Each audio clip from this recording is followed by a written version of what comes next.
Hi, I'm Christine Benz from Morningstar.com. For cash-strapped seniors, reverse mortgages might look like a godsend. But do these products make sense for many investors? Here to discuss that question is Ilyce Glink. She is the author of Buy, Close, and Move In. She's also a blogger and a real estate expert. Ilyce, thanks so much for being here today. It's nice to be here, Christine.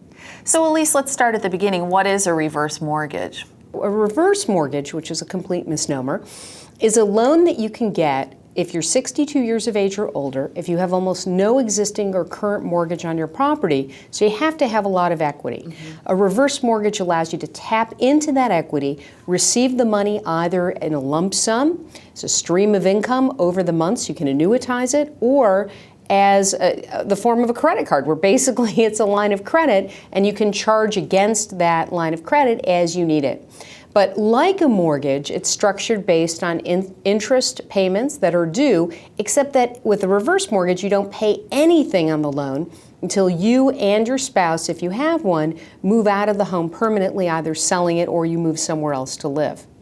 Okay, so you had mentioned to me, Ilyce, that this landscape has changed a lot and things have changed for people taking out reverse mortgages. Can you discuss what's gone on there the past few years? So think about it. We've been in a housing crisis now for at least 4 years, I would say conservatively, but some people might say 3. Regardless, the home values have plummeted across the country. So we've seen since the height of the market, home values drop by 30, 40, 50%. Let's say you're a reverse mortgage lender and you, Christine, although you're nowhere near 62, let's say that you took out a reverse mortgage and interest is accruing on this loan that you took out at, say, 6.5% or 7%. Well, your home value has now dropped by 50%. Let's say you live in Arizona or Las Vegas. And so the investor or the lender who lent you the money, they were expecting that your home value would have actually kept increasing in value 4% a year from the point that they lent it to you. So if your house was worth $100,000 and you took out a reverse mortgage for, say, $60,000 of that, they would have expected that house to increase at 4% per year, starting at the $100,000 level. So $104,000 the next, again and again. What's happened though is your house is worth $50,000, you've borrowed $60,000, you've got interest accruing on that $60,000, and the lender is underwater. And so nationally, reverse mortgage lenders are waking up and finding that tens of thousands, maybe even hundreds of thousands of these homes are now underwater with their loans, just like all the homeowners out there. And so what this has done is started everybody rethinking how reverse mortgages work, how you can ensure that the equity and the borrowing don't get out of whack, and what you can do going forward to ensure that there isn't a huge loss for the lender or, in many of these cases, the federal government. So for current holders of reverse mortgages, there really aren't any implications for them, just the lenders. But for people looking at these products for the future, do you think there will be changes in the terms they can receive? Will it be less favorable for them? We've already seen some changes. So reverse mortgages, when they started out maybe a decade or so ago, there was a law that changed and you were allowed to have them. They were frightfully expensive. I mean, people would take out a $100,000 reverse mortgage and they might pay $20,000 in fees. And so those have been brought down and capped at maybe $6,000 per loan, and then there's some other fees built in. And because mortgage interest rates are so low, your reverse mortgage loan, though slightly higher than the, say, 3 3/4 I just got on my 15-year mortgage, you won't pay that, but it won't be 7 or 8 or 9% either. And so for people going in, the costs are down significantly, but for lenders, there's certainly some uncertainty about whether you want to be backing these loans. Really, there's only 2 kinds, Fannie Mae backed loans, and then the government backs them. Okay.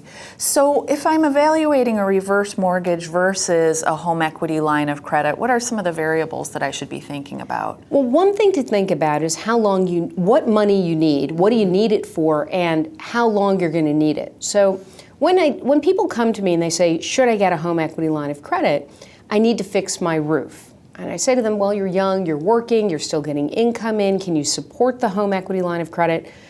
A reverse mortgage is a loan that you never have to pay back. So it's ideal for seniors because they don't have to worry about making the monthly payments. With a home equity line of credit, you do. And so if you're a senior on very limited income, probably won't qualify for a home equity line of credit. But you would qualify for a reverse mortgage because you don't have to worry about those payments up front. That's one big consideration.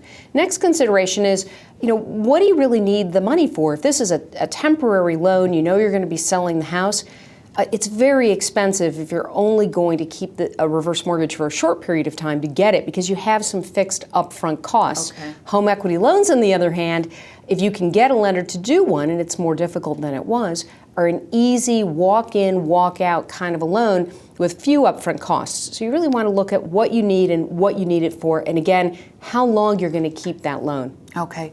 So finally, if I have latched onto a reverse mortgage is a good idea for me, what are some of the resources I should look to when trying to decide and decide among products that might be out there? Sure. I think there are a couple of big lenders that do reverse mortgages. So undoubtedly, if you do a Google search, you'll run up against them. We write about reverse mortgages and follow the trends on the Equifax Personal Finance blog, equifax.com/blog. I also follow it on my website at thinklink.com. AARP has a really decent site on reverse mortgages. You can also go to reverse.org, which also has some great information as well. And then the government has some information up at HUD.gov. Okay, sounds good. Thank you, Ilyce. Thanks for sharing your insights into this area. Sure. Thanks for watching. I'm Christine Benz from Morningstar.com.